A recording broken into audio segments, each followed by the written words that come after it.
अभी मैं संजय ठाकुर, युवा प्रकोष्ठ गाजियाबाद की तरफ से आज मैं वर्ल्ड बुक फेयर विश्व पुस्तक मेला में उपस्थित हूँ। कुछ छात्राएं आज यहाँ उपस्थित आई हैं जो साइंस बैकग्राउंड से हैं। आइए हम इनसे अपनों से अपनी बात करते हैं। आप लोग किस विश्वविद्यालय से आए हैं? दिल्ली यूनिवर्सिटी में। सब्जेक्ट क्या है आप लोगों का? फिजिक्स। कौन सा ईयर चल रहा है आप लोगों का? Second year. तो आपका जीवन का उद्देश्य क्या है?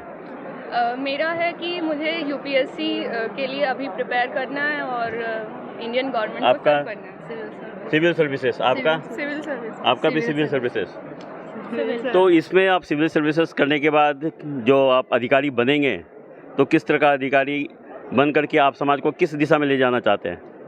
जैसा अभी वो गुरुदेव बता ही रहे थे कि हम लोग को जो अपना इंडियन कल्चर जो हम भूलते जा रहे हैं उसी को वापस लाने के लिए हम लोग उसमें वर्क करना चाहेंगे। तो सिविल सर्विसेज में आपको करने के लिए मिलेगा समय आपको?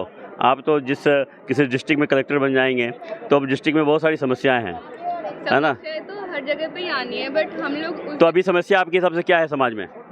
अभी सबसे ज़्यादा तो वही होती है वुमनाइजेशन, करप्शन एंड ऑल। कि लोग पहले होता था कि उनको सेल्फ सर्विस करनी होती थी, वो लोग काम कर रहे होते थे। अभी उनको काम करना है तो पैसे दो, पैसे मिल गए ठीक है काम हो गया। अगर पैसे नहीं मिले तो बहुत ज़्यादा सेल्फिश टाइप के लोग हो चुके हैं। आपसे भी पैसे का ऑफर करेंगे ना वो? तो ऑफर करने वाले तो करते ही है, बट हम लोग को तो अपने पे कंट्रोल करना है। कंट्रोल तो कहाँ पावर है ना? कंट्रोल कैसे करेंगे आप? कंट्रोल कैसे करेंगे? आपको यदि कोई गलत ढंग से पैसे दे रहा तो आप कंट्रोल कैसे करेंगे? विल पावर हमें अपनी स्ट्रांग करनी पड़ेगी। देखिए, बच्चों का कहना है कि हम सिविल सर्विसेज में जाएंगे और यदि समाज को आगे बढ़ाना है, चाहे भ्रष्टाचार हो, चाहे नारी के प्रति शोषण का काम हो, चाहे स्वच्छता का काम हो, लेकिन इनके पास जो भी चुनौतियाँ आएंगी उनको आत्मबल बढ़ा करके करेंगी। तो आत्मबल आपका कैसे बढ़ेगा? आप इसके लिए क्या करती हैं? आत्मबल कैसे बढ़ेगा आपका?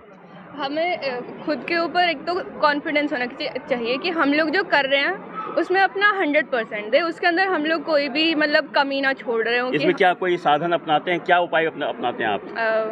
किताबों से जो हमें किताबों से मोटिवेशन मिलती है। किताबों से मोटिवेशन मिलता है। हाँ। तो आप किताब पढ़ पाती हैं? आज के इलेक्ट्रॉनिक मीडिया में तो आप किताब बुक्स पढ़ती हैं कि इंटरनेट के बहुत कम हो गया ना? स्ट्रेस्ड रहते हैं तो स्ट्रेस, तनाव रहता है। किस तरह का तनाव आप लोगों के मन में, क्या तनाव चल रहा है बताइए जरा। अभी तो बस उसके जो एग्जाम्स हैं उनका रहता है, टेस्ट वगैरह, शेड्यूल इतना बिजी रहता है तो समय नहीं निकल पाता है पढ़ने के लिए।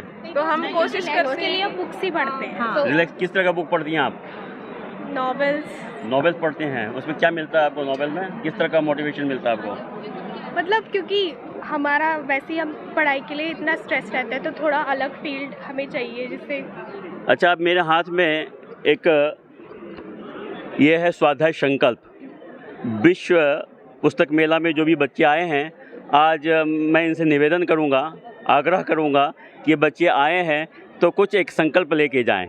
ये क्या लिखा है बेटा, देखो आप, स्वाध्याय संकल्प। तो स्वाध्याय में क्या किया जाता है? सेल्फ स्टडी, सेल्फ एनालिसिस आपको करनी पड़ेगी कि मैं कौन हूँ, मैं क्या हूँ, मुझे हमारा लाइफ गोल क्या है। और इसके पीछे कुछ शब्द लिखे हुए हैं, आप इसको पढ़िए। उपासना, साधना, आराधना, यम, नियम, ईमानदारी, जिम्मेदारी, सेवा, बहादुरी, संयम, स्वाध्याय, मोक्ष, काम, अर्थ, समझदारी, धर्म। ये जितने भी शब्द लिखे हैं, कहीं ना कहीं आप इसको अपने जीवन में धारण करेंगे तो आपका आत्मबल बढ़ेगा, कॉन्फिडेंस लेवल बढ़ेगा, आप अपने लक्ष्य को निश्चित रूप से प्राप्त कर लेंगे। इसमें से आप किसी शब्द जो अच्छा लग रहा हो आप एक्सप्लेन कर सकेंगे क्या? एक्सप्लेन कर पाएंगे आप? कोई बताइए। यम, नियम क्या है बताइए? कोई भी उनमें से कोई भी नियमबद्ध होना चाहिए। जैसे आजकल की लाइफ हो गई है ना कि हम प्रॉपर्ली वर्क नहीं कर पाते।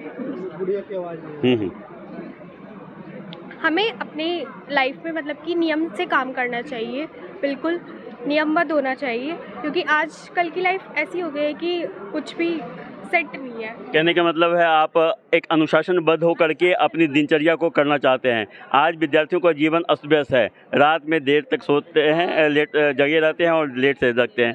तो जैसा बाबूजी ने बताया कि हमें जो है स्वास्थ्य पर ध्यान देना पड़ेगा। आप अपने लक्ष्य को प्राप्त करना चाहते हैं तो मुझे लगता है कि इतने जितने शब्द हैं यदि आप इसको अपने जीवन में धारण करेंगे, निश्चित रूप से आपका व्यक्तित्व का विकास होगा, तभी आप समाज में कुछ दे पाएंगे। जब आपके पास कुछ स्टोर होगा तभी आप कुछ समाज को दे पाते हैं। आप बताइए इसमें से कौन सा शब्द आपको अच्छा लग रहा है? ईमानदारी। ईमानदारी को एक्सप्लेन कीजिए।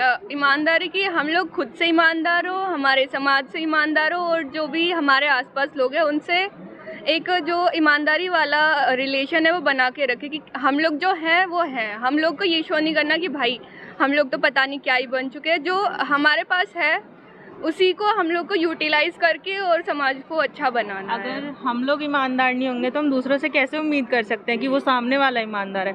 हमें आप अपने जीवन में ईमानदारी अपना रहे हैं? हाँ। किस रूप में बताइए, कुछ उदाहरण दीजिए। जैसे कि हमारे पेरेंट्स ट्रस्ट करते हैं हम पे, हम यहाँ पे आए हुए हैं कि हाँ हम अच्छे काम के लिए आए हैं तो अच्छा ही करेंगे। उनको धोखा देके कोई फ़ायदा नहीं है, बाद में वो वापस हमारे पास ही आना है कर्म। परम पूज्य गुरुदेव वंदनीय माता जी ने कहा यदि जीवन में व्यक्ति का विकास करना है तो व्यक्ति के को जो है समझदारी, ईमानदारी, जिम्मेदारी और बहादुरी को अपने जीवन में उतारना पड़ेगा। हम सभी जानते हैं कि यदि आपको अपना लक्ष्य प्राप्त करना है तो पंडित श्री राम शर्माचार्य जी ने एक सूत्र दिया है, आप याद करके जाएं। क्या है वह? ईमानदारी, समझदारी, जिम्मेदारी और बहादुरी। यदि हम सभी इसको अपने जीवन में धारण करते हैं निश्चित रूप से हम अपने लक्ष्य को प्राप्त करेंगे। आपको ढेर सारी शुभकामनाएं आगे आने वाले जीवन के लिए। आप अभी 9 दिन यहाँ ये पुस्तक मेला लगा हुआ है, आप आते रहें, आप अपने मनपसंद का व्यक्तित्व विकास का, समाज के विकास के लिए पुस्तक को ले जाएं। ये कार्यक्रम कैसा लगा आपको? हमें बहुत अच्छा लगा। आपको कैसा लगा? बहुत अच्छा लगा। अभी बोलिए। बढ़िया। बहुत यहाँ पुस्तक जितनी भी आपने देखी है, बहुत अच्छा लगा। आपने कुछ खरीदा? कुछ खरीदा आपने? हाँ जी बहुत सारा। कौन सी किताब खरीदी? एक दिखाइए आप तब तक।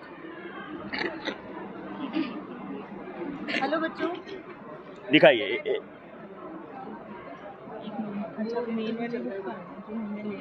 आपने यहाँ से क्या खरीदी है? क्या है? वेदों का दिव्य संदेश। अच्छा, इसको आप पढ़ेंगे? हाँ जी, नियमित रूप से पढ़ेंगे ना? लोग कहते हैं कि सारा ज्ञान है वेदों में। हम ढूंढते और जगह रहते हैं लेकिन मेन ज्ञान इनमें है। एक बार पढ़ के देखो, हर ज्ञान। स्वामी विवेकानंद ने भी कहा है कि युवाओं के लिए कि वेदों की ओर लौटो। तो आपको वेद समझ में आता है? कितने वेद हैं आप बता पाएंगे क्या? 4। अच्छा, और गीता का नाम सुना आपने? गीता देखा है? क्या है गीता?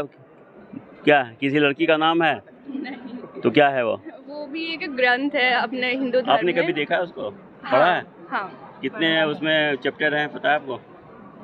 मतलब मैंने उसको पढ़ा। मैं इसलिए ये प्रश्न पूछ रहा हूँ कि आप यदि जाएंगे तो निश्चित रूप से आप गीता एक बार पलट करके देखेंगे तो गीता आप जरूर जाकर के देखें। उसमें 18 अध्याय हैं और 700 श्लोक हैं। आप अपने दोस्तों को भी निश्चित रूप से। बिल्कुल, बताइए दीदी, आप बताइए कुछ। जी भैया, पहले तो बच्चों ये बता